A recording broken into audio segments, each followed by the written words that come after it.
Bonjour, c'est Vianney de Oscar Black. Avec toute l'équipe, on est hyper heureux de vous partager cette vidéo. C'est l'enregistrement du live qu'on a réalisé pour parler de notre client Dexter et Mango. On espère vraiment que ça va vous plaire et si vous voulez en parler, n'hésitez pas, on est dispo. Bon, un petit mot sur nous rapidement. Nous, Oscar Black, on a une agence de publicité sur Internet. On existe depuis 2 ans. On est une quinzaine maintenant. Bon, la photo date un peu. Ouais. Notre spécialité, c'est de faire de la pub sur Internet avec notamment un certain nombre de réseaux sociaux que vous pouvez reconnaître ici, Facebook, Insta, Google, TikTok, etc. Et donc, Dexter et Mango, l'entreprise dont on parle aujourd'hui, c'est une marque de e-commerce qui vend des produits de bien-être pour les animaux, en fait pour les chiens et les chats. Donc voilà, vous avez quelques illustrations ici, notamment le site, le compte Instagram. Les produits que vend Dexter et Mango, ça peut correspondre notamment à ça. Donc on a des baumes pour chiens, parce que finalement, les chiens en fait, ont aussi des problèmes, notamment cosmétiques. On n'est pas les seuls concernés, Et loin de là. Donc voilà un petit peu la gamme de produits qui est commercialisée par Dexter et Mango. Et l'histoire de Dexter et Mango, assez brièvement. Alors, c'est une marque qui a été créée par Swan, on voit ici en photo, avec Mango qui est réellement un de ses chiens, ce n'est pas une invention marketing. Donc Dexter et Mango a été créé en 2019. Et nous, on a rencontré Swan fin 2021. Et donc voilà, ça fait un peu plus de 6 mois qu'on travaille ensemble. Et donc, on a souhaité vous présenter ce cas client parce qu'en fait, ça s'est vraiment super bien passé. Et donc, c'était assez intéressant de venir voir un peu en détail ce qui s'est passé pour voir les enseignements qu'on peut en tirer. Ce qu'on va présenter maintenant très rapidement, c'est la méthode. On dit notre méthode, bon, c'est pas vraiment la nôtre, hein, tout le monde peut s'en trouver, mais c'est en tout cas ce que nous, après quelques années de travail dans la publicité, on retient comme étant finalement la logique à avoir, quel que soit le business concerné pour faire de la publicité sur Internet, plutôt quand même en B2C, e-commerce. Mais voilà, beaucoup d'entreprises peuvent s'y retrouver. En fait, ça repose sur 3 points que vous voyez ici. Alors, on va rentrer un peu plus dans le détail après, mais l'idée, c'est que pour que ça marche, quand on fait de la pub sur Internet, il faut, alors ce qu'on appelle des publicités attrayantes, ça va être des créas, en fait, des visuels, donc des photos, des vidéos qui donnent envie, qui permettent de bien comprendre le produit, de bien voir le produit, qui en fait vont retenir l'œil de la personne qui va les voir. Ensuite, une fois qu'on a ces visuels sympathiques, il faut que les publicités soient bien diffusées auprès de la bonne audience. Et ça, ça s'apprend. C'est du travail aussi. Et le dernier point de ce triptyque, c'est le fait d'avoir un site internet ou une landing page qui soit adapté. Et en fait, ça suppose 2 choses. La première, c'est que ce site ou cette landing page respecte bien les standards de e-commerce. Il y a tout un certain nombre de bonnes pratiques à avoir qui sont vraiment obligatoires pour que ça marche. Et le deuxième point, c'est que ce site ou cette landing page rende bien compte de l'intérêt des produits qui sont commercialisés. Donc voilà, c'est les 3 points à avoir absolument en tête et qui sont tous nécessaires en fait. C'est-à-dire que s'il en manque un des 3, ça devient tout de suite plus compliqué. Donc voilà, maintenant qu'on a ça en tête, on va rentrer dans le concret et on va vous expliquer ce qu'a été notre démarche avec Dexter et Mango pour arriver à nos résultats. Première étape, bon pareil, hein, qui s'applique à tout le monde, c'est-à-dire que ces étapes-là, vous pouvez les reprendre pour votre activité, ça marche aussi, quoi. Première étape, c'est de faire en fait une recherche un peu en profondeur pour comprendre comment fonctionne l'entreprise, à qui elle s'adresse, qu'est-ce qu'elle vend, quel est son marché, pour pouvoir ensuite élaborer une stratégie. Donc bon, là, on a identifié les 4 points qui sont un peu clés. Bon, on peut en trouver d'autres, mais déjà, si on est capable d'évaluer tout ça, on a bien avancé. Donc, le positionnement, c'est hyper important et en même temps très simple à analyser. C'est le produit qu'on vend et donc par extension les personnes et le besoin qu'on adresse. Donc ça, c'est le premier truc vraiment à comprendre. C'est assez basique, mais il faut passer par là parce que ça définit beaucoup de choses. Ensuite, le branding, c'est ce qui va nous différencier de nos concurrents. C'est finalement quelle est l'image qu'on met en avant. Est-ce que c'est une image sympathique? Est-ce que c'est une image scientifique? Il y a pas mal de choses pas mal de canaux qui peuvent être choisis et il n'y en a pas forcément un qui est meilleur pour une activité. Et c'est intéressant de comprendre ce qu'on a déjà mis en place parce que, évidemment, ça va avoir une incidence sur la manière dont on va concevoir une stratégie publicitaire.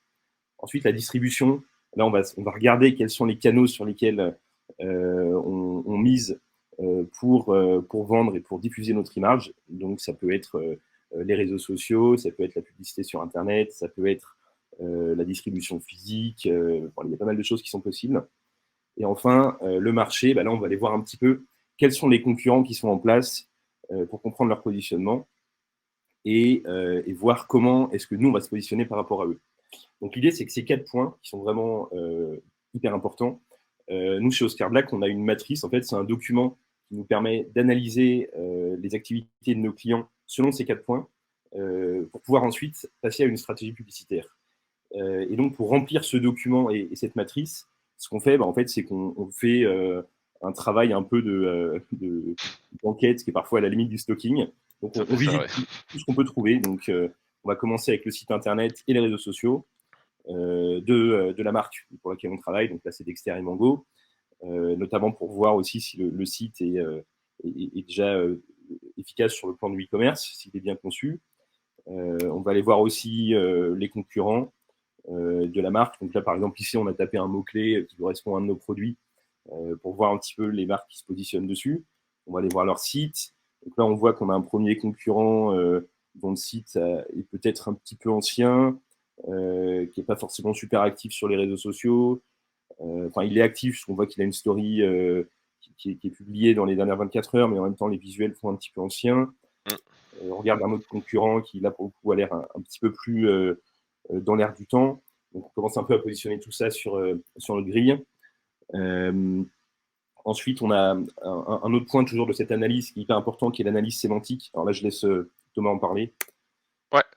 Alors après justement qu'on ait vu un petit peu la concurrence, la notion de positionnement, l'image, on va essayer de rechercher, de faire une analyse sémantique. Pourquoi? Pour savoir si, tout simplement, les produits ont, un volume de recherche intéressant. Qui veut dire volume de recherche intéressant dit, un fort intérêt ou non pour, justement ce type de produit. Donc là, tout simplement déjà, on va regarder les produits un par un et on va essayer de déceler un petit peu les mots-clés qui en ressortent. Ah, par exemple, là, on a eau micellaire nettoyante, baume, le miraculeux, donc on voit que c'est un baume pour chien, shampoing solide et on voit aussi, pack antiparasitaire, donc on a le mot antiparasitaire qui ressort. Donc c'est des choses comme ça, où on va essayer de, détacher, des mots-clés, de ces produits-là pour ensuite faire des recherches plus approfondies. Associé à cette petite recherche, qui va pas durer très longtemps, on a surtout, un dialogue qui va se faire avec, la propriétaire de la marque, en tout cas, la personne qui s'est occupée, excusez-moi, du développement de la marque et là, on en a retiré 3 points importants.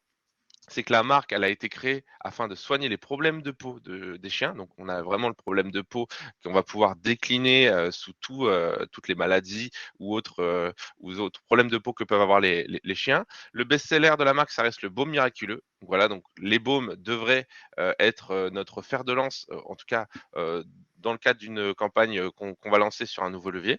Et ensuite, il existe des produits pour chat, mais on va se concentrer sur la partie soins canins. Pourquoi? Parce que tout simplement, la propriétaire Swan a vu que c'était l'activité qui marchait le mieux et où il y avait le plus de demandes. Voilà.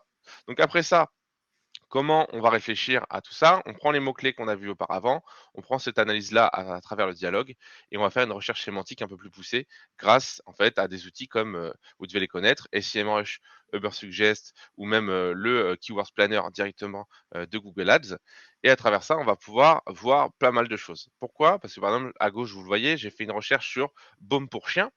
Et qu'est-ce qui ressort? On voit qu'on a pas mal de mots-clés qui ressortent, notamment un total de 266, on peut le voir en haut du tableau, 266 mots en tout, et surtout un volume total mensuel de 1200 recherches par mois. Donc là, on est déjà sur plus de 1000 recherches par mois, donc on est sur une thématique qui est intéressante. Associé à ça, on vérifie forcément, là c'est pas affiché, mais les CPC, donc les coûts par clic, qui là étaient assez intéressants. Ensuite, on va continuer notre recherche. Là, vous vous souvenez, il y avait les shampoings solides pour chiens. Je tape tout simplement shampoing pour chien, voir quel est le volume de recherche sur cette thématique-là. Et là, on voit qu'on a 20 000 recherches par mois pour 3000, un peu plus de 3000 mots. Donc 20 000 recherches par mois, c'est vraiment hyper intéressant. Mais attention, on peut aussi se dire, il y a pas mal de concurrence vu qu'il y a un gros volume, donc ça intéresse pas mal de concurrents. Et ensuite, on va décliner ça sur l'ensemble des thématiques, l'ensemble des intérêts. Donc là, on peut aller sur démangeaison, par exemple. J'ai fait une recherche sur démangeaison, 5000 recherches par mois. L'eczéma, comme toutes les autres maladies, on peut faire ces recherches-là, 8000 recherches par mois. Et ensuite, des symptômes comme les babines rouges ou ce genre de choses qui peuvent être traités grâce au baume. Là aussi, on avait pas mal de recherches. Juste pour répondre à la petite question d'Hugo avant de continuer, comment peut-on obtenir ces informations? Grâce aux outils SEMrush ou Ubersuggest, vous pouvez directement, gratuitement, faire des recherches grâce à leurs outils. Ensuite, je te laisse la main du coup pour cette fameuse analyse de site dont vous a parlé Vianney juste avant. Oui, en fait, là, on arrive sur ce qu'on peut considérer comme étant peut-être la dernière étape de notre analyse un peu avant de faire notre stratégie. C'est de voir si le site de e-commerce, le site marchand de la marque, est prêt à recevoir du trafic e-commerce. Et l'idée, en fait, c'est que pour ça, il y a un certain nombre de critères à respecter qui font qu'un site est ou n'est pas optimisé pour du e-commerce. Et donc, nous, ce qu'on fait, c'est qu'on a, en fait, on a 2 checklists qui contiennent des points qui sont des bonnes pratiques du e-commerce. Alors, on a une version qui est light avec les 25 points, finalement, les plus importants, on pourrait dire non négociables pour qu'un site fonctionne en e-commerce. Et après, on a une version plus sophistiquée avec 150 points. Bon, là, c'est un petit peu énervé, qui permet de s'assurer qu'on est bon en fait sur tous les aspects du site. Là, à ce stade du travail, on va juste faire la vérification light, c'est-à-dire qu'on va prendre nos 25 points essentiels, on va vérifier que le site les respecte. Et si c'est le cas, on se dira, OK, c'est bon, on peut attaquer, on peut lancer des ads, le site pourra supporter en fait du trafic entrant et convertir des visiteurs. Et donc pour ça, on va poursuivre un petit peu notre tour sur le site. On va vérifier un certain nombre de choses. Donc, par exemple, ici, on voit le header. On va s'assurer qu'il permette bien d'organiser le trafic et qu'il ait une apparence qui soit conforme en fait, aux apparences assez habituelles de e-commerce. On va aller voir sur la home page si il y a des explications suffisamment claires sur ce que propose la marque et sur les différentes gammes de produits qui sont développées. On va aller voir si les fiches produits sont bien constituées, si on voit différentes illustrations, si le prix est bien indiqué, s'il y a des descriptions des produits, s'il y a la mention d'un paiement sécurisé, la possibilité d'ajouter au panier, s'il y a aussi des avis clients qui sont plutôt récents. Tout ça, c'est des choses qui sont assez importantes et qui en fait sont même indispensables. On va aller voir aussi si le footer du site existe, s'ils permettent de rassurer sur le fait qu'on a affaire à un business légitime qui est bien implanté en France. Donc voilà, on va faire un petit peu notre tour là-dessus. Alors, on ne rentre pas trop dans le détail parce que ce n'est pas forcément hyper intéressant à ce stade-là, mais on fait cette vérification. Et là, en fait, ce qui s'est passé, c'est qu'on s'est rendu assez vite compte que le site était OK. C'est assez simple. Mais qu'il avait évidemment des optimisations qui étaient possibles, mais qu'il était largement suffisamment bon pour qu'on puisse lancer en fait une campagne de pub sans que le site constitue un goulot d'étranglement et des gros problèmes de conversion. Donc maintenant qu'on a dit tout ça et qu'on a bien compris ce que fait la marque, là on arrive dans une phase assez intéressante où on va réfléchir à la stratégie qu'on va mettre en place, identifier les canaux, les budgets et tout. Donc voilà, on passe là-dessus. Et en fait, ce qu'on a fait pour Dexter et Mango, c'est ce que nous on appelle la stratégie commando. La stratégie commando, c'est ce qu'on fait pour nos nouveaux clients. Mais en fait, au-delà de notre fonctionnement à nous en tant qu'agence, on vous le conseille si vous lancez une marque et que vous voulez tester votre fonctionnement en ads. En fait, c'est vraiment tout bête et c'est vraiment du bon sens. L'idée, c'est de voir comment on peut couper au maximum les investissements pour investir le moins possible, mais de la manière la plus efficace possible, en vue de trouver assez vite des stratégies de publicité qui fonctionnent sur des budgets faibles. Et une fois que vous les avez trouvés, ensuite, vous n'avez plus qu'à augmenter vos budgets. Bon, on verra que c'est un peu plus subtil que ça, mais dans l'idée, il suffit d'augmenter les budgets sur ce qui a marché. Et là, en fait, vous avez dérisqué votre lancement publicitaire. Donc là, en ce qui nous concerne, l'idée, c'est qu'on va appliquer en fait cette logique sur les 3 leviers qu'on vous a décrits tout à l'heure, le site internet, les créas et la diffusion des publicités. Donc le site internet, l'idée, c'est qu'on va vraiment essayer de passer le moins de temps possible à le modifier et à l'améliorer. Parce que, comme on le disait tout à l'heure, en soi, il y a plein de points qu'on pourrait aller creuser pour qu'il soit absolument parfait sur le plan de la conversion. Mais là, on se rend compte qu'en fait, sur les points essentiels de notre checklist minimum, il est compliant. Donc, on n'a pas besoin d'aller plus loin pour l'instant dans cette logique vraiment commando investissement minimum. Ensuite, les créations visuelles, là, c'est pareil. On va essayer de pas trop s'embêter à faire des shootings exceptionnels ou des retouches studio pendant des heures. Et on va essayer d'y aller d'abord avec des visuels finalement assez simples, éventuellement que notre client, que la marque a déjà en stock.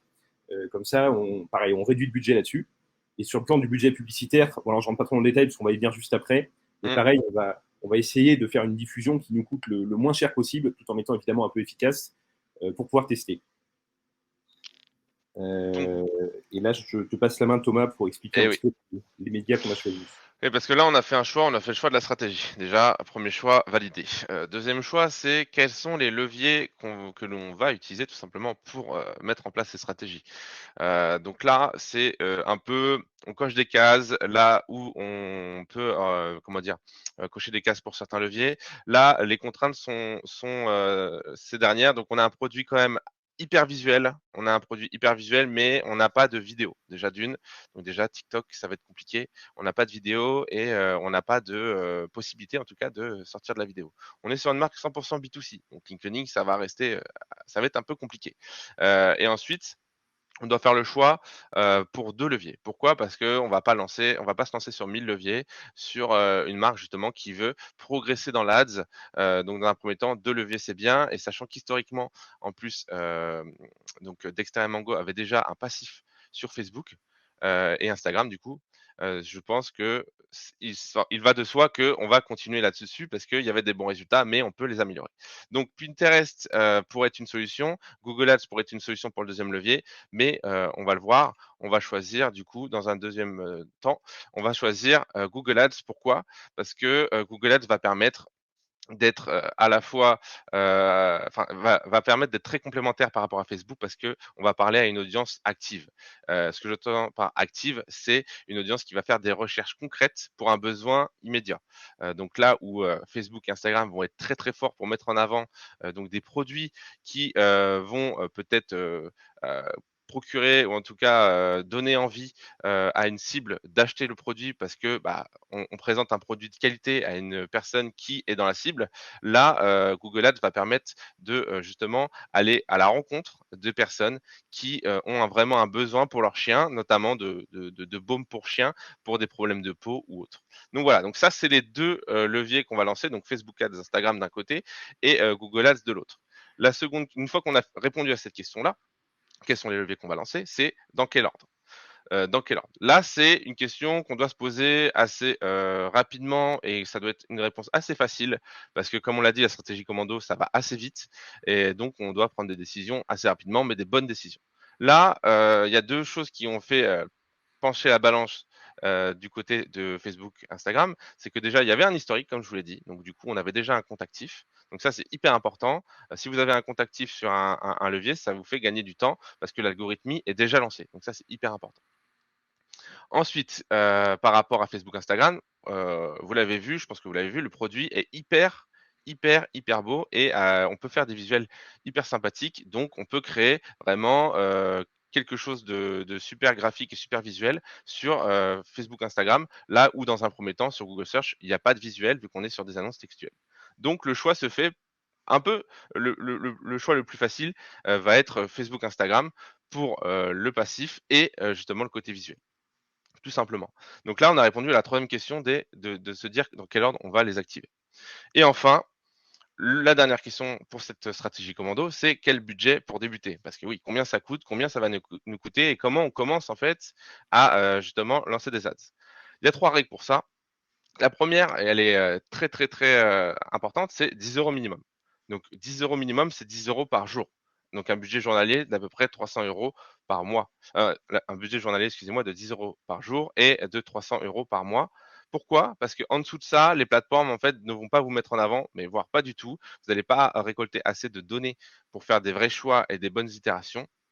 Et en plus de ça, vous n'allez pas pouvoir lancer vraiment, vos campagnes avec assez de force pour que justement il y ait une sorte de possiblement une rentabilité dès les premiers lancements.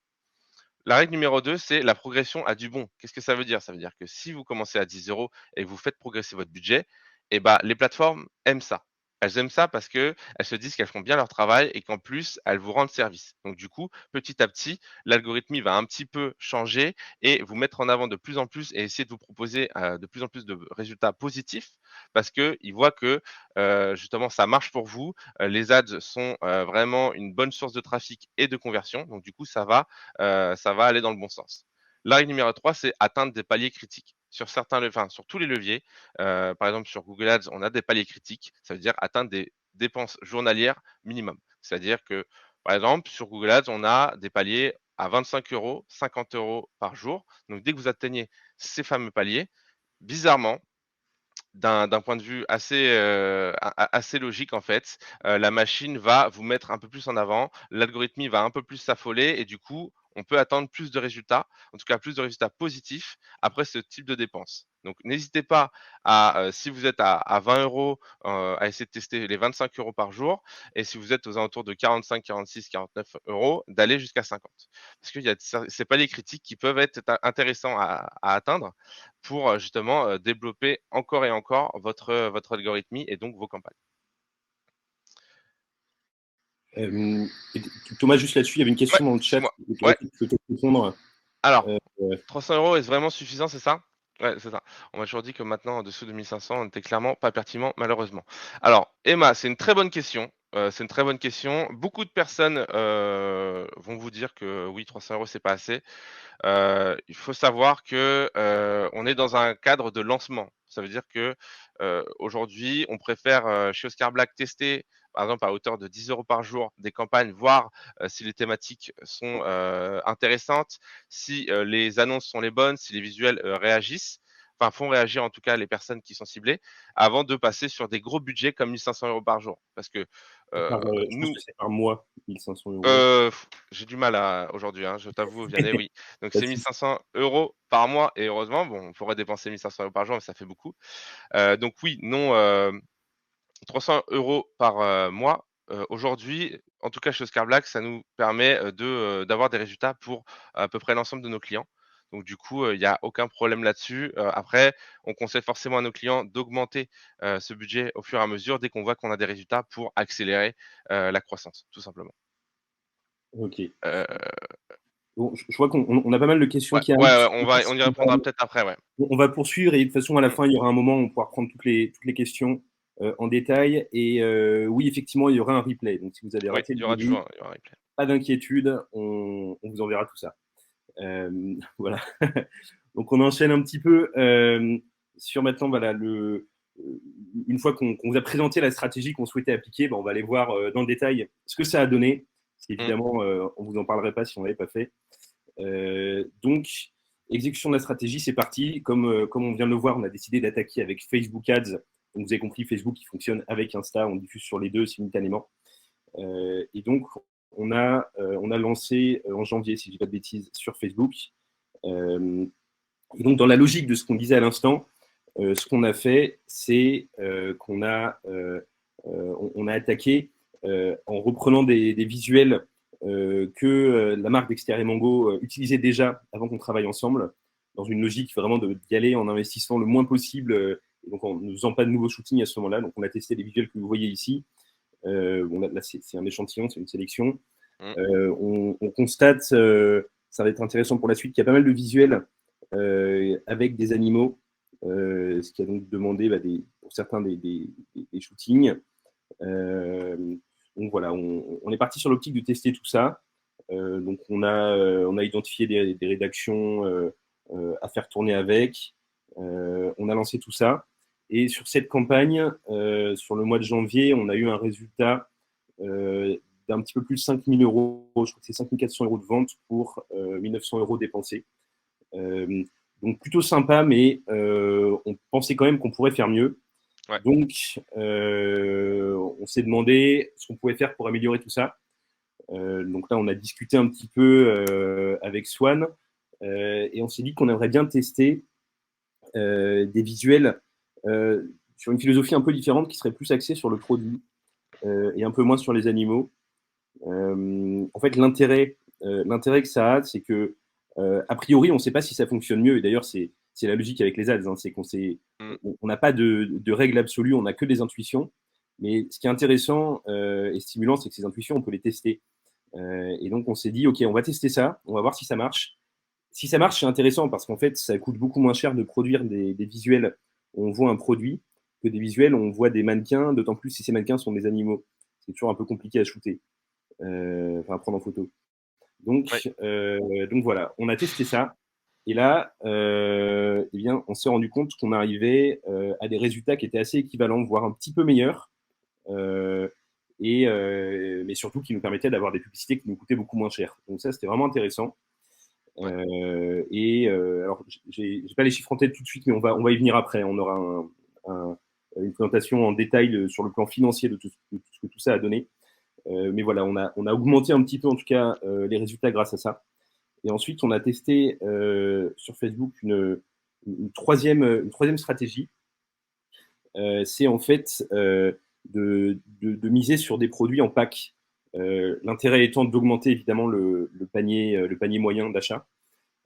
Et donc pour ça, on est parti sur l'idée de regrouper un certain nombre de produits. Donc là, évidemment, c'était un travail qui a aussi été fait main dans la main avec Swan et Ouais. les personnes qui s'occupent vraiment du site de e-commerce parce que ça implique de créer des nouveaux produits sur le site et des choses comme ça. Donc il y a un petit peu de travail. Euh, on a travaillé aussi ensemble sur des nouveaux visuels. Donc là, vous avez une sélection de ces visuels qui insistent, qui mettent en avant ce côté pack. Et donc, ça a donné ces campagnes-là que vous voyez, avec une rédaction assez sobre.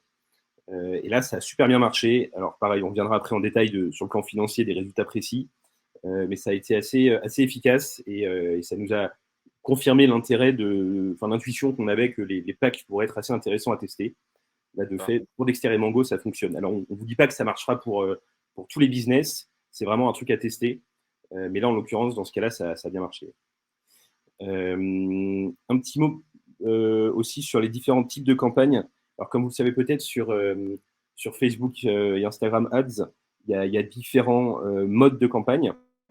Et c'est intéressant aussi de voir ceux qui fonctionnent ou ceux qui ne fonctionnent pas pour une activité donnée.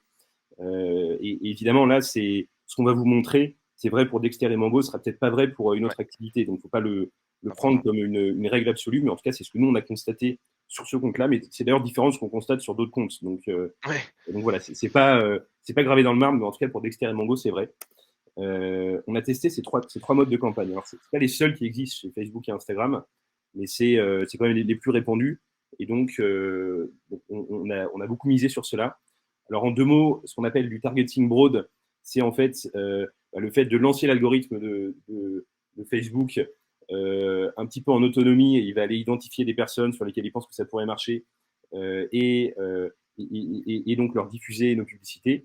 Le retargeting, ça consiste à rediffuser une publicité auprès de personnes qui l'ont déjà vue et qui potentiellement ont déjà interagi avec la publicité. L'idée étant de créer en fait une sorte de répétition, un peu comme quand vous prenez le métro dans une grande ville et que vous voyez la même pub tous les jours à votre station préférée.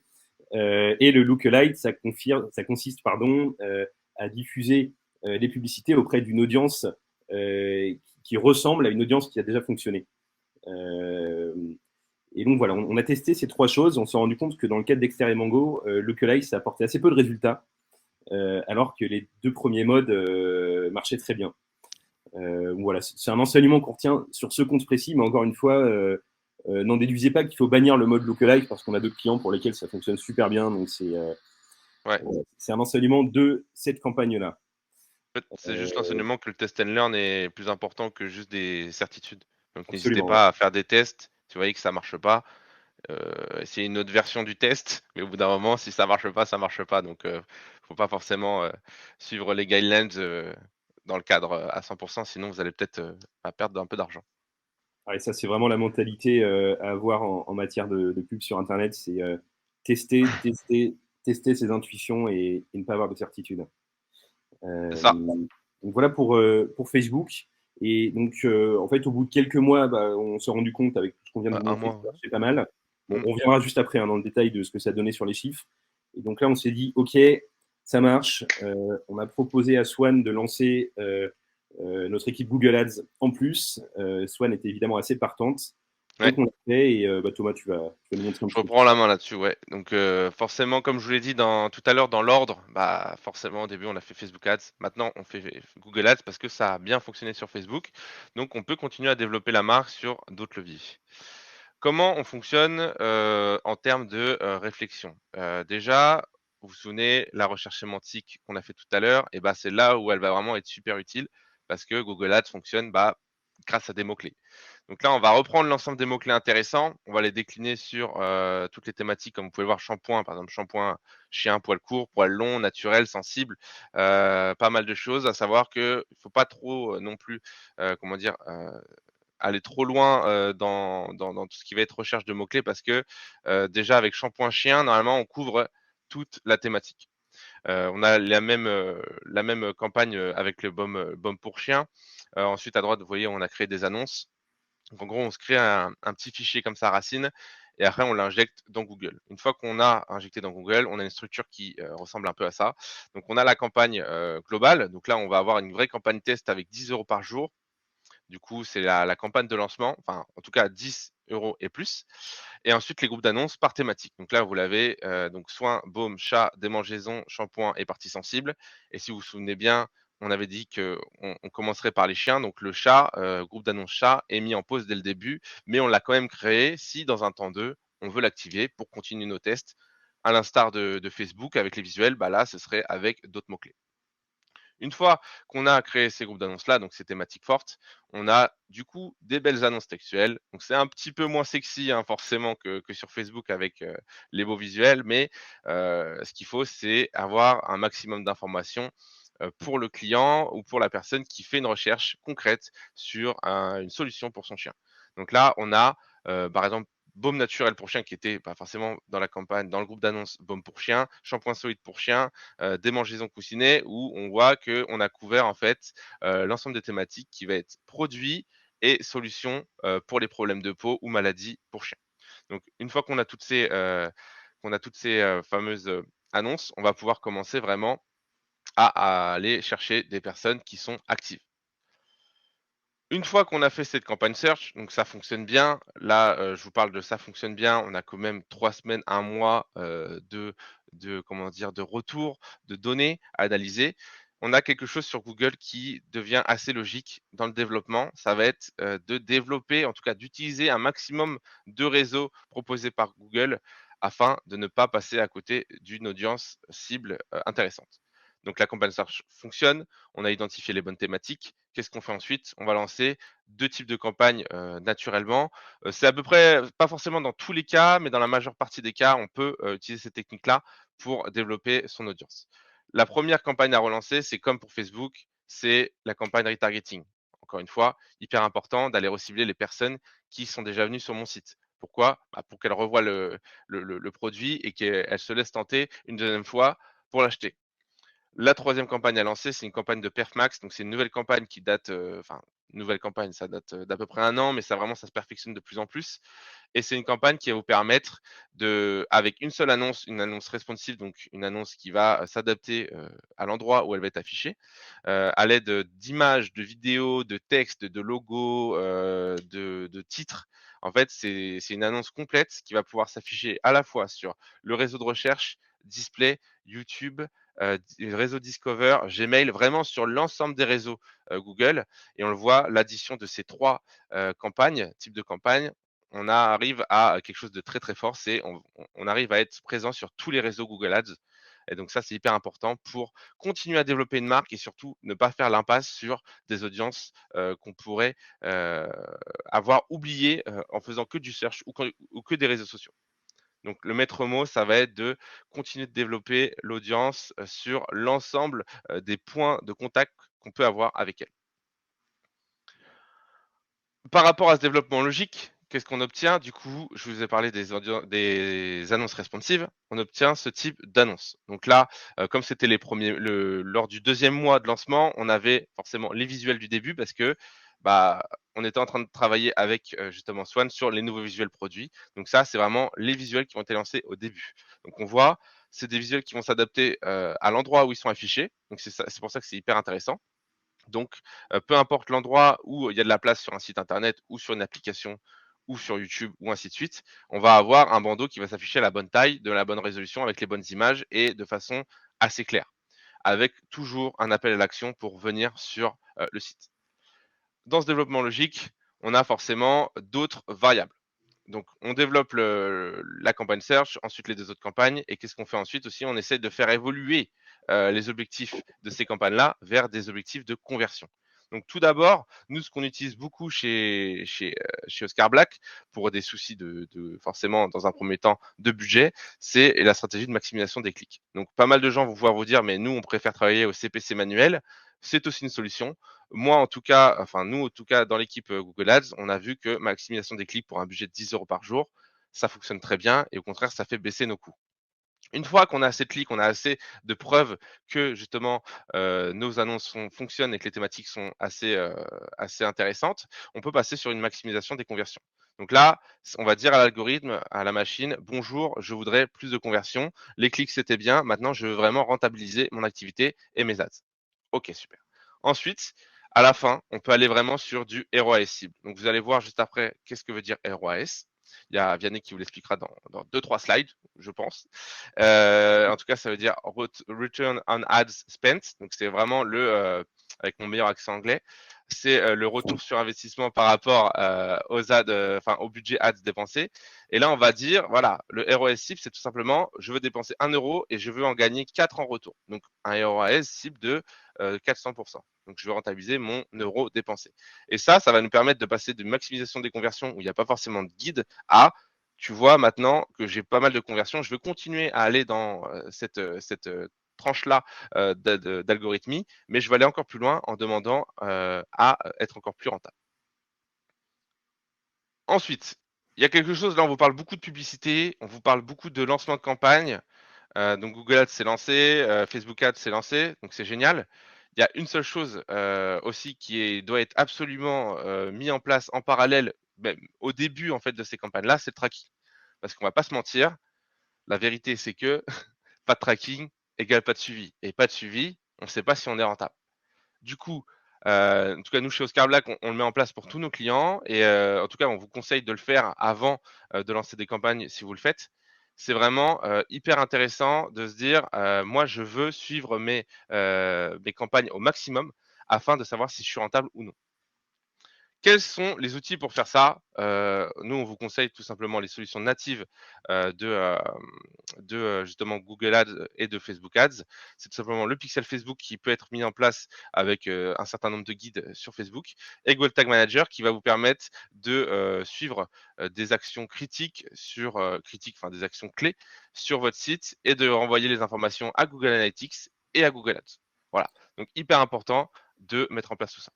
Et à noter que si vous utilisez des solutions comme Shopify, WooCommerce, PrestaShop, enfin en fait tous les CMS de e-commerce qui sont un peu leaders du marché, il y a des intégrations natives, notamment avec Shopify, c'est un bonheur, vraiment en 3 clics, c'est configuré. Il faut vraiment mettre ça en place, quoi. C'est gratos, c'est sympa, faut pas hésiter là-dessus. Ouais, c'est moins cher que gratuit.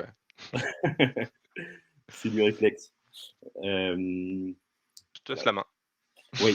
Alors maintenant, la question que tout le monde se pose, est-ce que tout ça, c'est rentable? Vous notez que oui, hein, sinon on ne serait pas là pour vous en parler. L'indicateur à avoir en tête pour cette activité, c'est le ROAS que Thomas a évoqué à l'instant. Alors, le ROAS, un peu de maths, voilà comment ça se calcule. En fait, c'est un ratio, un rapport du chiffre d'affaires qu'on a obtenu grâce aux ads, divisé par le montant qu'on a dépensé. Alors, si on se prend un petit exemple pour rendre tout ça un peu plus concret, voilà, comme à l'école, si on met 22 000 euros hors taxe, enfin, si on encaisse, pardon, 22 000 euros hors taxe Ouais, de chiffre d'affaires et que sur la même période, on a dépensé 4 000, ce qui se mesure toujours sur une période, hein, on a un ROAS de 5,5, ce qui est sympathique. On peut faire mieux, mais c'est déjà pas mal. c'est déjà pas mal. Ouais. Donc voilà cet indicateur clé. Et à savoir que c'est un indicateur de la performance de vos campagnes d'ADS, mais Mm. ça ne vous dit pas non plus grand-chose de la profitabilité de votre activité. Donc il faut aussi après le rapporter au coût de revient de vos produits, évidemment, pour calculer vraiment votre retour sur investissement et votre rentabilité.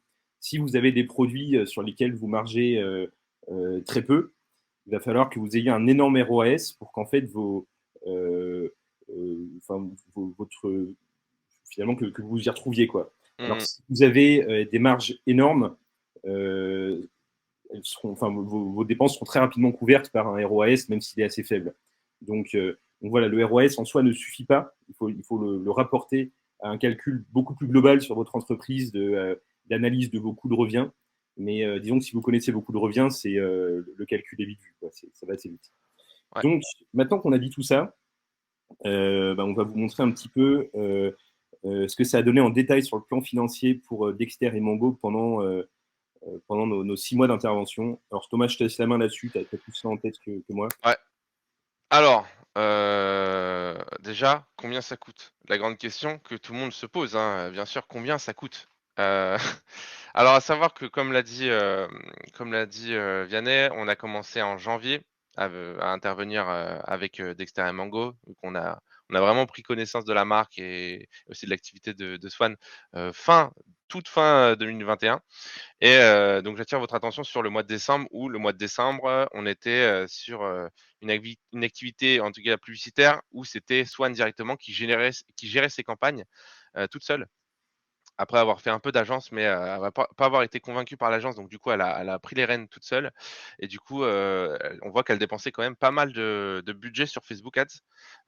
Donc là on voit 116 € par jour sur forcément le graphique de gauche. Et ensuite, on voit que, bah, directement en janvier, on a cette stratégie commando qui a été lancée et du coup, essayer de retomber sur des budgets peut-être un peu plus, logiques pour la marque, tout en essayant de garder un budget, qui va nous permettre de continuer à faire de la performance. Donc c'est pour ça qu'on l'a presque divisé par 2, hein, concrètement. Donc on est passé à 66 € par jour et dès le mois de février, vous pouvez voir sur le côté, on a lancé Google Ads parce que ça fonctionnait bien sur janvier. On était quasiment à l'équilibre, donc du coup, on s'est dit: «Let's go pour, Google Ads» et sur la droite, vous avez du coup l'évolution, du budget, mensuel associé au total du budget journalier. Donc intéressant aussi ça de suivre tout ça, de voir que au fur et à mesure, des mois, on s'est stabilisé. Concrètement, on a vu que Google Ads, devenait rentable aux alentours de 18-20 € par jour. Heu, la question de se poser donc là, par exemple en juin, juillet, on va peut-être continuer, en tout cas en septembre, c'est sûr, continuer à faire évoluer ce budget-là.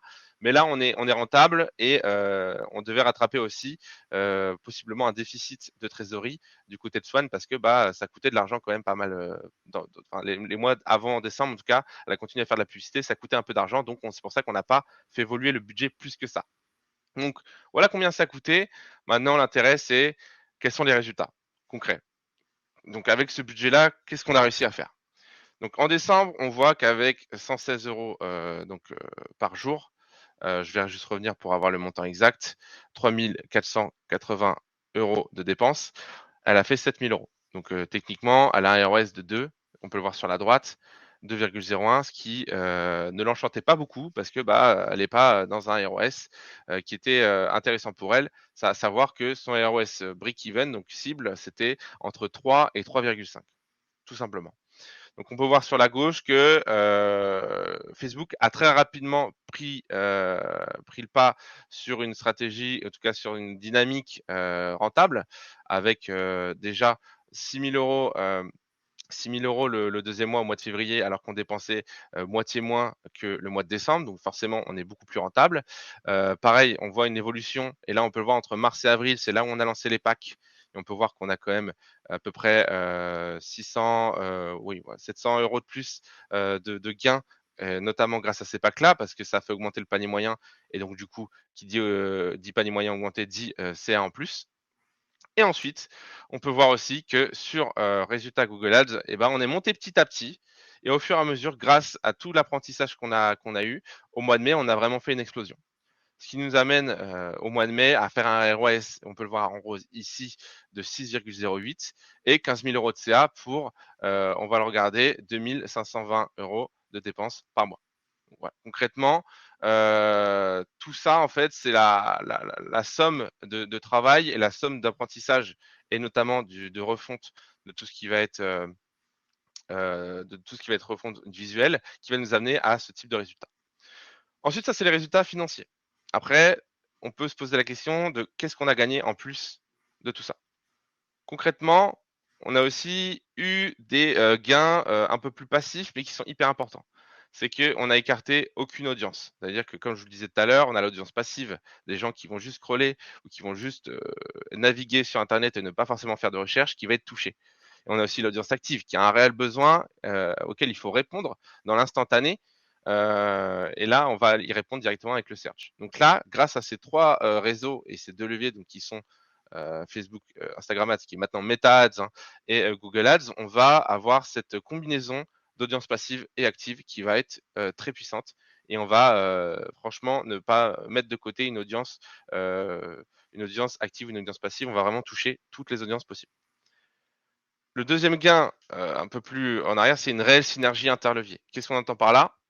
Vous l'avez vu, les résultats ont augmenté sur Facebook Ads et sur Google Ads quand on a lancé le deuxième levier. Pourquoi? Parce qu'en fait, l'un et l'autre vont se nourrir mutuellement. Pourquoi? Parce qu'on a lancé des campagnes de retargeting.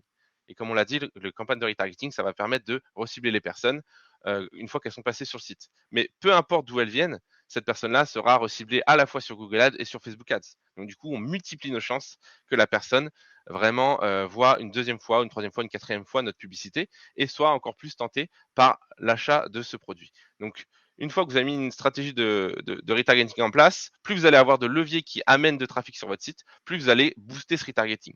Donc, c'est vraiment voilà, une réelle synergie interlevier qui est mise en place et plus on va augmenter les leviers, plus ça va être vrai. Et voilà, donc pour aller plus loin, mon cher Vianney, je te laisse nous dire les mots de la fin. Bah, en fait, une fois qu'on a vu tout ça, ce qui peut être intéressant, c'est de se dire,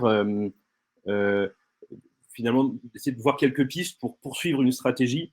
Une fois qu'on voit qu'on arrive à fonctionner, à avoir des résultats sur des budgets assez faibles, on peut se demander, OK, qu'est-ce qu'on fait ensuite pour poursuivre un développement de e-commerce et faire accélérer une marque. Le premier truc à avoir en tête, mais qui correspond en fait un peu à tout ce qu'on vient de se dire, c'est que au-delà de toutes les stratégies publicitaires et des budgets qu'on peut imaginer, le truc le plus important et en fait qu'on doit tester avant d'intensifier le développement d'une marque, c'est ce qu'on appelle le Product Market Fit, le PMF. C'est de se dire qu'on a trouvé une adéquation en fait entre le produit qu'on vend et un marché. Et en fait, avant d'intensifier notre stratégie, il faut vraiment s'assurer qu'on a ça. Parce que sinon, finalement, le fait d'investir plus dans notre communication, dans notre pub, dans tout ce qu'on veut, ça n'amènera pas plus de résultats. En fait, on stagnera. C'est un peu comme si on avait une boutique qui était dans une rue super passante, mais qui vendait des produits qui n'intéressent personne. On ne ferait pas plus de ventes que si on était au fin fond d'un hameau, quoi. Donc en fait, ça, c'est vraiment un truc à avoir en tête. Et là, quand on voit les résultats qu'on a eus, et notamment l'évolution de notre ROAS, on peut se dire qu'on a trouvé ce PMF avec Dexter et Mango. Donc là, on arrive dans cette phase où on se dit, OK, ça fonctionne. Maintenant, il faut qu'on mette en place d'autres choses. Et donc, on va regarder là tout de suite les autres choses qu'on peut mettre en place pour continuer à avancer. Et alors, pour ça, on revient un petit peu, on est un peu lourd avec ça, mais pour nous, c'est vraiment hyper important à notre triptyque de base. Des publicités quali, un ciblage qui soit bien pertinent, qui tape sur les bonnes populations, et un site internet ou des landing pages qui soient adaptés. Donc l'idée, c'est que sur chacun de ces 3 points, on va avoir des pistes d'optimisation pour améliorer encore notre performance. Donc sur les créas, bon bah là, vraiment, il n'y a pas de limite. Hein, la limite, c'est votre créativité. Donc il y a plein de choses à tester, des nouveaux formats de vidéos, de photos. On va peut-être mettre l'accent plus sur le produit ou plus sur les bénéfices. Enfin, voilà, il y a plein de choses à faire finalement. Là, c'est un peu infini. Ensuite, sur la diffusion, la piste de développement assez évidente, c'est d'augmenter les budgets, puisque si on voit qu'on a des formules qui fonctionnent, c'est finalement, on se dit que on peut passer de 50 à 200 euros par jour, par exemple. On va faire en plus grande quantité ce qu'on faisait avant en petite quantité et qui marchait bien. Donc, il n'y a pas de raison de penser que ça ne pourrait pas marcher. Donc, ça, c'est intéressant. Il ne faut pas y aller trop violemment d'un coup, mais c'est évidemment une piste à tester. On peut aussi attaquer d'autres leviers, d'autres régies publicitaires. Donc là, on a listé les principales, mais il y a pas mal d'autres choses qui seraient possibles. YouTube, notamment, peut être assez intéressant. TikTok est vraiment en train d'exploser en ce moment. Donc, alors, toutes les marques ne s'y prêtent pas. Hein, c'est vraiment à tester au cas par cas. Mais c'est des choses qui peuvent être hyper intéressantes. Et enfin, le troisième pied du triptyque, c'est l'optimisation du site pour augmenter notre taux de conversion, puisque finalement, à taux de clics et de visiteurs identiques, si on a un site qui a un taux de conversion de 5%, c'est pas la même chose que si on a 2%. Et donc, vraiment, faut pas oublier ça parce que, en fait, un site internet qui est pas super optimisé sur le plan de la conversion, c'est vraiment des clients perdus bêtement. Donc, c'est quelque chose qui va venir assez vite dans un plan de développement. Et après, une fois qu'on a vu tout ça, il y a même d'autres choses qu'on peut tester qui sont au-delà de la vente avec la pub, parce que nous, l'idée de notre live et de notre activité de manière plus générale, c'est de vendre avec la publicité. C'est ce qu'on sait faire et c'est ce qu'on aime faire. Mais il y a plein d'autres choses à tester qui peuvent être super efficaces pour une marque et dans lesquelles on n'est pas forcément nous les plus pertinents parce que c'est pas notre métier, mais c'est des choses qui peuvent être super efficaces. On pense notamment au SEO. On connaît pas mal d'activités qui font une énorme partie de leur chiffre d'affaires uniquement grâce au SEO. Aussi des stratégies de partenariat avec d'autres entreprises du même secteur qui peuvent avoir en fait des synergies où on va relier l'offre de l'autre chacun de son côté. Le marketing d'influence aussi qui est en pleine explosion et sur des secteurs très spécialisés comme celui-ci, ça peut être très efficace. Donc vraiment, il y a plein de choses à tester. Là, on a mis qu'une petite sélection. Le mailing aussi, ça on en parle assez peu, mais le fait d'avoir des stratégies de mailing sur une base client, ça peut être hyper efficace et avec un ROAS énorme parce que finalement ça coûte rien. C'est beaucoup de travail aussi, mais c'est vraiment un truc à tester. Et après, évidemment, il y a d'autres stratégies qui vont être liées plutôt à du physique et non plus à de la vente par Internet, avec peut-être le fait d'ouvrir des boutiques, de passer par des distributeurs. Voilà, pas mal de choses de cet ordre-là. Donc la route peut être longue pour une marque comme Dexter et Mango ou d'autres qui voudraient se développer au-delà des ads, mais les ads sont quand même intéressantes pour tester et mettre un premier pied dans la porte. Et oui, longue et prospère cette route. Exactement. On a fait un peu le tour des différentes choses qu'on avait prévu de vous présenter. Alors, ce qu'on peut faire éventuellement, c'est voir si vous avez des questions Le gros plan. auxquelles on pourrait répondre, et notamment peut-être des questions auxquelles on n'aurait pas répondu. Donc, n'hésitez pas. Juste regarder s'il n'y en a pas certaines qu'on a sautées. Alors, je crois qu'il y en avait une, Thomas, qui était plutôt pour toi sur Google Ads. La question était, alors je vois Yanis a déjà répondu, mais ça peut peut-être Yanis a intéresser déjà. ceux qui n'ont pas vu le chat sur les mots-clés de longue traîne versus courte traîne. Alors, en fait, il n'y a pas, comme dit, c'est une très bonne phrase, ça, Yanis. Très bonne question qui n'a pas de réponse tranchée. Pourquoi ça? Parce qu'en fait, naturellement, en fait, même si, comment dire? On va possiblement, avec un seul mot-clé, cibler à la fois de la longue traîne et de la short traîne, tout simplement parce que on ne se bloque pas l'accès à la longue traîne juste parce qu'on a mis que 2 mots dans nos mots-clés. Nous, personnellement, chez Oscar Black, on essaye déjà d'essayer de cibler quelque chose, d'assez large pour ne pas se fermer des portes ou en tout cas oublier, comme je le disais, une audience, ou en tout cas des personnes qui pourraient être intéressées. Nous, ce qu'on essaie surtout de faire, c'est dans une thématique la plus large possible, d'essayer de couvrir tous les mots-clés possibles. Donc là, par exemple, je vais prendre un exemple d'un client qu'on a eu récemment qui fait des toiles, des tableaux japonais, et je vais aussi je vais autant acheter toiles japonaises que tableaux japonais, que tapisserie japonaise, que toutes les déclinaisons de la thématique autour de tout ce qui va être art japonais mural. Voilà, donc on va essayer de globaliser tout ça et ensuite au fur et à mesure, grâce à justement ce lancement, on va pouvoir aller plus finement se dire ah tiens, peut-être que le mot-clé générique est trop concurrentiel ou en tout cas trop cher ou ainsi de suite. Et là, on va rentrer vraiment dans la longue traîne à 100%. Mais il faut quand même avoir cette notion de ne pas se fermer de porte dès le début. C'est un peu le cas avec le Broad sur Facebook, c'est un peu la même chose. Essayer d'avoir un algorithme qui cible assez large pour que on n'oublie pas nos petits nos petits clients qui pourraient être intéressants pour nous sur le côté, alors qu'on va cibler déjà quelque chose de très précis, alors que possiblement, on n'a pas pensé à une autre niche qui va être connexe à notre thématique. C'est un peu la même chose sur les mots-clés Google Ads. On a une question de, Ouais, première slide alors. on a raté, mais de Déborah qui nous dit qu'on n'a pas parlé du montant pardon, de nos fees. Alors effectivement, c'est vrai qu'on ne l'a pas intégré dans la présentation.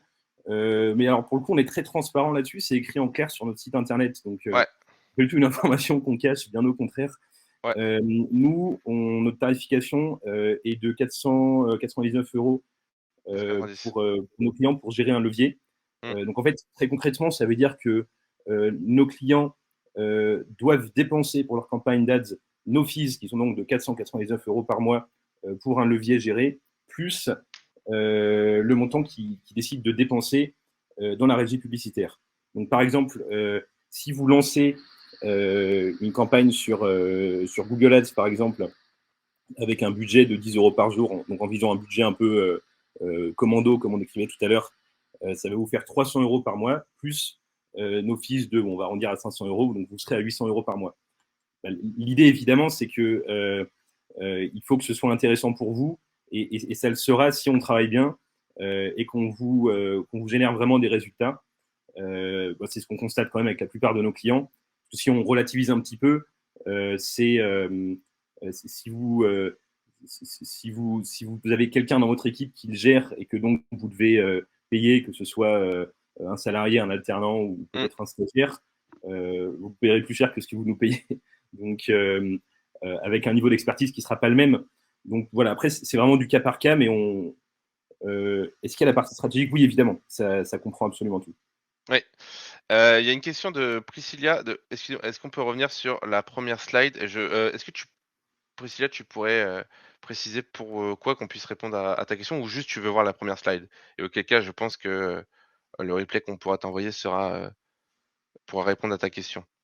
Je ne sais pas. En tout cas, je vais regarder une autre question en attendant que tu puisses me préciser tout ça. Ah, déjà, en train d'écrire. Je regarde si on n'a pas loupé d'autres. Et pendant le petit temps de latence, j'en profite pour vous proposer aussi quelque chose. Nous, on a pour but de présenter comme ça assez régulièrement des choses qu'on fait parce que ça nous intéresse de partager tout ça et puis on pense que ça peut intéresser du monde. S'il y a des sujets qui vous parlent, qui peuvent être liés à la vente sur Internet d'une manière générale ou aux ads de manière plus précise, n'hésitez pas à vous manifester ou à nous le dire, et ça peut nous permettre d'orienter en fait les prochains lives qu'on fera. Voilà. En vrai, bah, il n'y a pas d'autres questions là de ce que je vois. Notre superbe équipe a répondu le plus vite possible à tout le monde. Laura nous demande si on pilote les outils d'ads sur toutes les plateformes ainsi que l'intégration des pixels de conversion. Oui. Bah oui. Oui, oui. Alors, l'intégration des pixels de conversion, elle se fait. Alors, je ne sais pas quelle plateforme vous utilisez, Déborah, mais on maîtrise quand même la plupart des plateformes. Maintenant, Oui. de fait, en général, on n'a pas forcément la main dessus. Donc, si vous nous donnez la main, on peut le faire. Sinon, on vous explique comment le faire. Mais c'est effectivement le but, c'est de le faire. Ouais. Ok. Oui, bah, pas de problème pour Meta, Google et TikTok. C'est des En choses qui fait, sont assez habituelles pour nous. nous, ce qu'on essaie vraiment en fait, totalement notre philosophie, c'est pas de prendre votre compte, mettre de l'argent dessus et le dépenser, parce que techniquement, si on n'a pas de suivi, comme on l'a dit, c'est compliqué. Et on sait qu'aujourd'hui, le digital est de plus en plus, hein, tout ce qui va être suivi, tracking et même optimisation de campagne, c'est des choses qui évoluent très vite, et en plus, ça devient de plus en plus technique. Donc du coup, c'est pour ça qu'on propose un accompagnement à 100% sur l'installation de tout ça, afin que tout soit en place le plus rapidement possible, et qu'il n'y ait pas d'oubli, qu'il n'y ait pas de soucis de ce côté-là par rapport à un lancement de campagne. Alors, moi, je vois plusieurs questions qui Ouais, portent pas mal sur nos, ouais. sur nos services. Alors oui, la partie créa, ça va être effectivement, ça dépend un peu de la complexité de ce qu'on doit faire. Effectivement, en général, ce sera en plus parce que ça peut demander un travail vraiment conséquent. Maintenant, là, Déborah, c'est du cas par cas parce que ça va être vraiment adapté à chaque activité et donc on pourrait pas te dire voilà en gros ce qu'on fait à chaque fois qui marche à chaque fois. Là, il faut qu'on regarde un peu plus précisément. Mais oui, les fees, ça va être la seule chose qui va venir en plus parce que là, il y a potentiellement vraiment un travail de shooting photo ou vidéo, de post-prod qui peut être assez lourd. Je vois qu'on avait aussi une question, plusieurs Ouais, questions. Lola a deux questions, ouais. Lola a deux Oui. questions, c'est au-dessus. Combien de temps durent les analyses stratégiques avant de débuter les tests? Alors ça, je pense que je te Et laisserai. ouais, et une question sur les boutiques Facebook bloquées dans Meta Business Suite. Alors ça, c'est vraiment un sujet, Ilan a répondu. un Vraiment, des Ilan sujets a déjà répondu. Ouais, exceptionnels. Ilan a répondu dans le chat, c'est ça? ouais, ouais, nous Oui. avons la possibilité. Ouais, c'est bon. Donc, Pour ceux par qui contre, il y a ont vu, Lola, ouais. on peut contacter Facebook pour régler les problèmes de comptes bloqués parce que bah, comme on travaille avec eux depuis pas mal de temps, on a des accès un peu privilégiés, donc effectivement, on peut vous filer un coup de main là-dessus. C'est quand même Hmm. un peu opaque hein, leur fonctionnement, Ouais. mais disons que sur l'échelle de l'opacité complète à la lumière absolue, on n'est pas les plus mal lotis comme on travaille un peu avec eux. Combien de temps durent les analyses stratégiques avant de débuter les tests? L'idée, c'est quand même de faire ça assez vite, hein, parce que Ouais. si on passe 6 mois dessus, on va avoir du mal à avancer. Donc, non, c'est plutôt une question de jours ou de semaines, finalement. En fait, comme on le présentait un peu tout à l'heure, on a une matrice qui nous permet d'analyser les activités de nos clients sur un certain nombre de points qui sont vraiment des points stratégiques. Donc, on regarde tout ça. Et une fois qu'on a fait cette étude et qu'on a une vision assez claire de l'activité, là, on va vous proposer une stratégie. Évidemment, vous avez votre mot à dire parce qu'on n'est pas là non plus pour vous imposer une recette tout de suite. Mais c'est vraiment assez rapide. C'est plutôt une question de quelques jours, si vous voulez. Et du coup, moi, je vais juste répondre à Lola et je pense que je vais répondre aussi à Coralie. Oui. Les tests durent combien de temps? Et pour une campagne Facebook classique hors retargeting, quelle est la bonne durée d'environ? Les tests durent combien de temps? Alors, nous, il n'y a pas forcément de durée de test parce qu'en fait, on est en test and learn constant. Ça veut dire qu'en gros, on va lancer une campagne, on va voir si ça marche pas, on va changer. Si ça marche, on va innover ou en tout cas itérer dessus. Donc c'est vraiment chaque semaine, au maximum, toutes les 2 semaines, on a des actions à faire sur les campagnes. Donc on lance pas une campagne, on la laisse tourner toute seule. C'est faux. Déjà, on la vérifie pas quasi quotidiennement, mais déjà au moins tous les 2 jours, c'est sûr. Et pour aller plus précisément sur Facebook Ads, quelle est la bonne durée? Il n'y a pas forcément de bonne durée effective. Ça va être une durée qui va être en fonction de votre audience, en fonction de la réaction de l'audience, en fonction de si dès le début vous avez des bons résultats mais que l'audience s'épuise assez vite. Il n'y a pas de règle établie.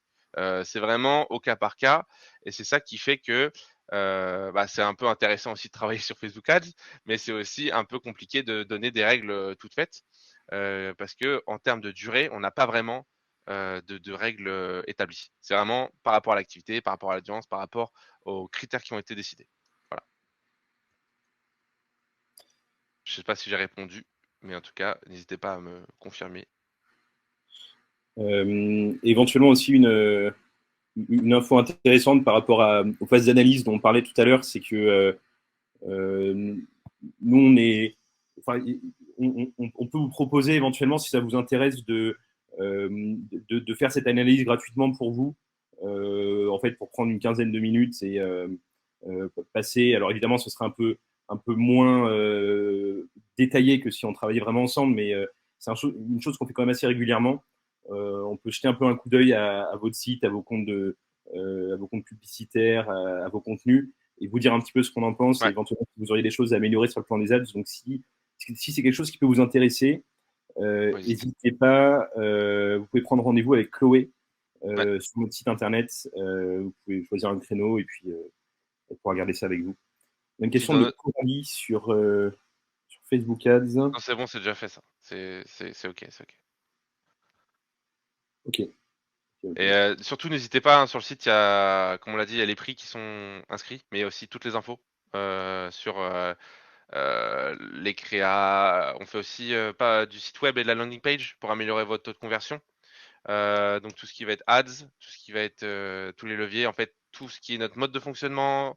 Voilà. Donc n'hésitez pas à aller sur le site. Et puis en plus, vous pouvez, comme l'a dit Vianney, vous pouvez prendre directement rendez-vous avec Chloé si ça vous intéresse, si vous voulez discuter. Et en tout cas, peut-être vérifier que vous avez tout ce qu'il faut pour vous lancer. N'hésitez pas. Impeccable. Ah. Bien, je pense qu'on n'a plus tellement de questions, donc on va clôturer le live. Si vous avez d'autres questions qui vous viennent ou vous voulez discuter, n'hésitez pas à venir vers nous. Et puis donc pour celles et ceux qui ont peut-être raté le début du live, c'est vrai que c'était un peu tôt, mais désolé pour ça. Ouais, le sera disponible. Donc vous pourrez rattraper tout ça. Voilà. Merci à tout le monde. On vous souhaite une excellente fin de semaine et on espère vous revoir très bientôt. Salut. Salut.